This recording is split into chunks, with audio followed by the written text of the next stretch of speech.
Now, one of the most important parts of boating, of course, is getting your boat back on to the trailer. And in the past, we've chatted about how to reverse a boat in a trailer. We've chatted about how to tow a boat in a trailer. But one of the things we haven't spoken about is how far do we actually reverse this trailer into the water when we're launching and retrieving our boat. It's a really important part of boating because it determines how long you're at the ramp for, how that boat is going to sit on the trailer when you go to tow it, and it can even go as far to damage your boat and your trailer if you do it wrong. So I'm going to show you my process, and hopefully you, if you're new to boating, get some tips out of it. Let's do it. Now, the first step before we actually back this boat into the trailer is always to come down and assess the condition of the ramp. Unfortunately, not all ramps have been upgraded, and there's some old and dodgy ones out there. And by old and dodgy, I mean they finish and drop right off. So if you back your trailer in too far, you're going to fall off the edge. They've got big chips in the concrete and they can be super slippery. So before you back your boat into any ramp, it pays to come down, check it out, see what you're playing with, and then go back and start the process.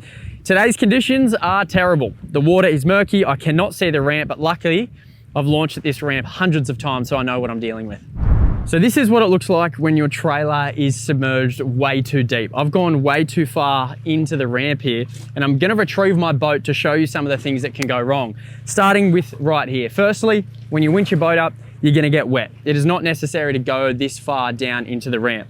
Secondly, you can see at the end there, I can't see where the trailer starts. So I have no real reference point if I'm gonna drive that trailer up as to where the center line is. Sure, I can figure it out, but when the trailer is put in correctly, which I'll show you shortly, you can see exactly where you need to navigate through.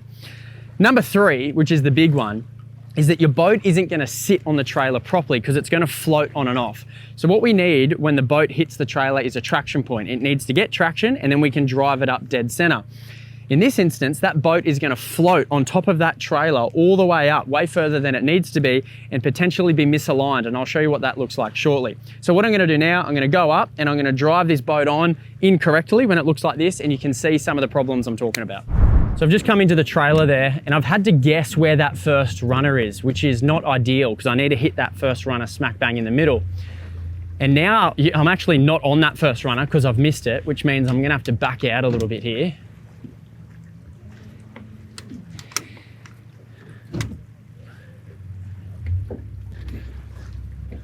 And I've missed it again. So you can see straight away, it makes it very hard when you don't know exactly where to go. I'll try that again.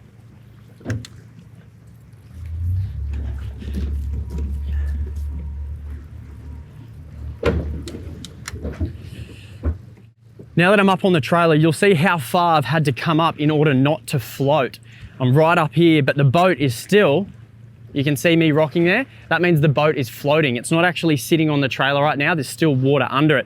That's not good because when it's floating, it can be easily misaligned. And when I drive out, if that boat isn't dead center, it means it's not on the trailer properly. And if you drive home with your boat like that, there's all sorts of issues involved. So the floating is definitely the big one. The last one is when I go to get out, look how much further I've got to walk up. It's just unnecessary. You don't need to get that wet when you're retrieving your boat. So now I'm going to go back out, I'm going to readjust the position of the trailer and show you what it should look like. So we've readjusted that trailer and I can immediately see exactly where dead center is there. So I'm not going to miss that. I've got it in the middle there. And you can see as I start to drive up, you can hear the sounds. You can hear boat on trailer sounds, which is what we want. We don't want that boat floating, I should say. And as I start to move, there's very little play in it. That's just the natural rock of the boat, but there's no water underneath. I now know that that boat is on the trailer, which means I can get out and I'll show you the difference. And as I look under there, you can see that the boat is dead center and there's very little play in it, which is what we want. Now there's one other consideration to think about when you're retrieving your boat, and it's a big one, but you've got to come down here, I'll show you this. Now when it comes to winching the boat up, the final stage, some people think that if the trailer is far down into the water, there's less winching to do. We've already discussed why that's not a good idea, it's going to float. If you get it just right like this, there is still some winching to do, but there's not a lot. It's not too much of a strenuous process. If you try to retrieve your boat and you don't put it in the water enough, then I'll show you, you're gonna have all sorts of problems. Firstly, it's gonna be really strenuous on you to winch the whole weight of that boat out. You need to find the middle ground, which is what we've got now. But the other one is, as I start to winch, I'll just turn that ratchet off for you. As I start to winch, if the trailer was too far down into the water, the angle of that boat is just going to be up, up, up, and your prop can hit the bottom of the ramp or the back of the trailer, and you'll see the angle will go up, up, up, and you're just putting so much strain on this winch cable if you run a rope or you run a cable similar to what I've got here. So you don't want the boat to be angling up when you're winching. You need to find that middle ground, which is what we've got here, and it's very natural to have to winch the last meter, meter and a half, which is what I'm doing now.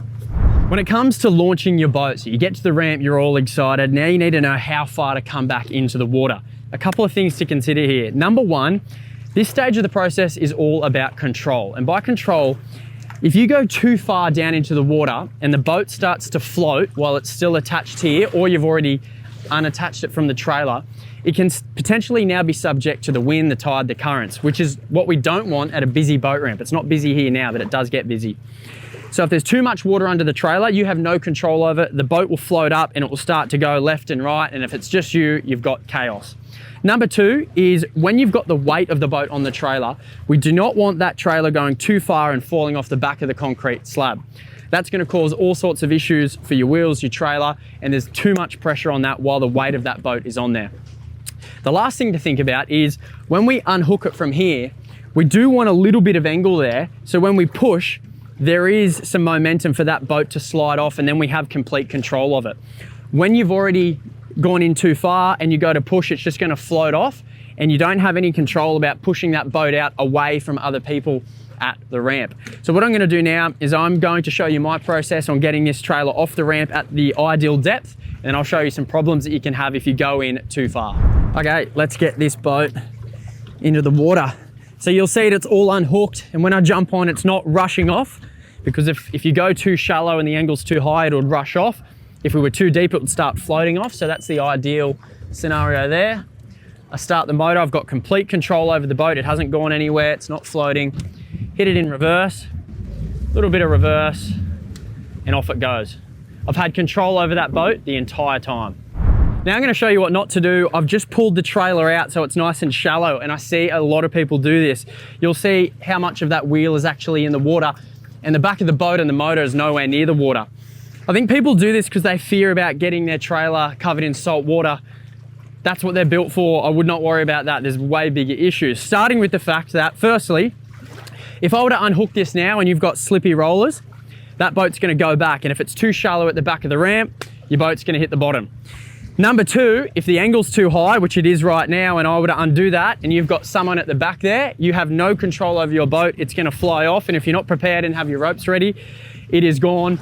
Number three, if you've got sticky rollers, which I've got, and I'll show you now, I unhook that. I'm confident in doing so. If I try to reverse this boat off right now, it's not going anywhere, which means I'm going to be high and dry, and I'm going to put that motor through unnecessary revving.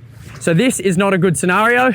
It looks good. People think there's no salt water going on their trailer, but it helps nobody. And the final example, trying to launch your boat when it looks like this and you've backed your trailer in too far. Come check this out. Number one, look how far in I have to walk. You're getting unnecessarily wet. Number two, that boat is already floating. So if I unhook this boat now, and there was a bit of wind and rain around, that boat is already starting to float freely, which means it could easily kick off the trailer, go over into someone else's boat, and you can see how easy that boat's already floating. The final one is, which is just completely unnecessary, you're drowning every element of your trailer. Now, they're all good to get wet, but it's unnecessary to go that far in, and you're gonna fall off the back of the ramp. So this is a no-go. We wanna find that sweet spot, which is right in the middle where we started. So if you're looking for a visual reference, you can come down to here. You can see that the waterline for me is not quite over the full tire, and it's certainly not over the wheel guard there. That is what a good retrieval depth looks like for me. Of course, the ramps might change and your boat might be very different to this. That's up to you to find that sweet spot, but that is what my sweet spot looks like when it comes to backing your trailer in.